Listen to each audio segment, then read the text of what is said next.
A berry tree was drying because of strong sunlight. The heat was so strong that the tree caught fire.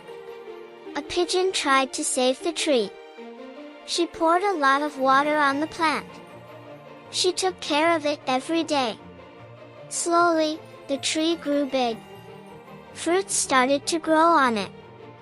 The pigeon ate the fruits. She made a nest on the tree. She lived there and laid many eggs. One day, a train came on the same track.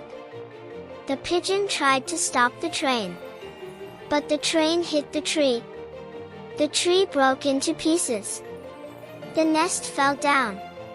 The eggs also fell and broke. The next day, a new berry plant grew from the same tree.